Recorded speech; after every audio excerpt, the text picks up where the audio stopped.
Quando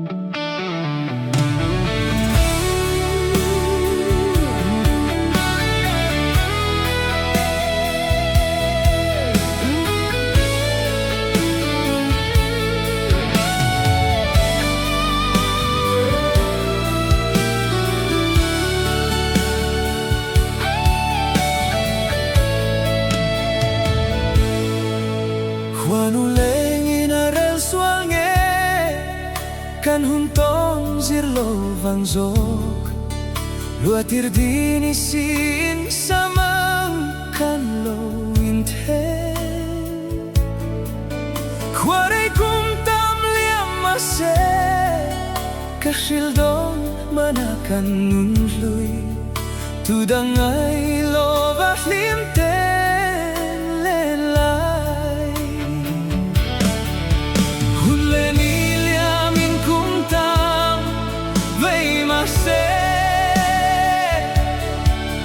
Katilay don lungrukan ang liang velo Quando leng rot lo di Ingan darang kanin ton le Tunulung len tur don lo renga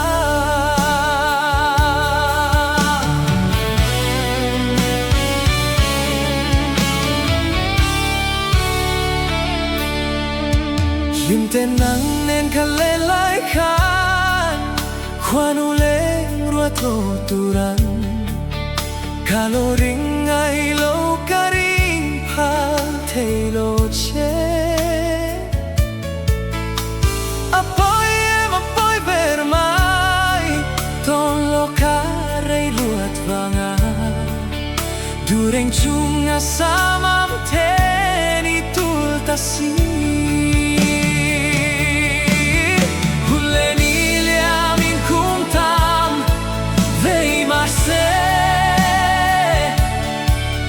Katilay don lungrukan ang liang velo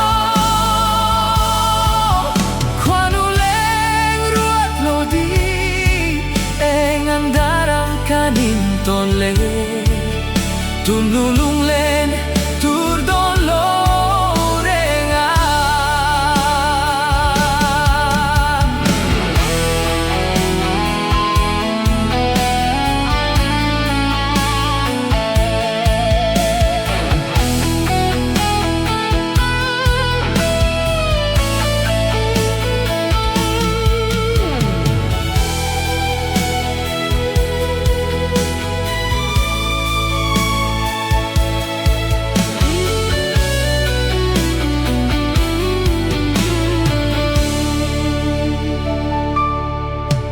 Masetuna zong mo di lui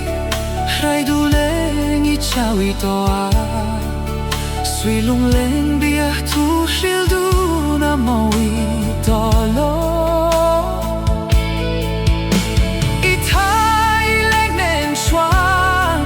Fanau mal tuan chao I dun turun Dusak na sang berka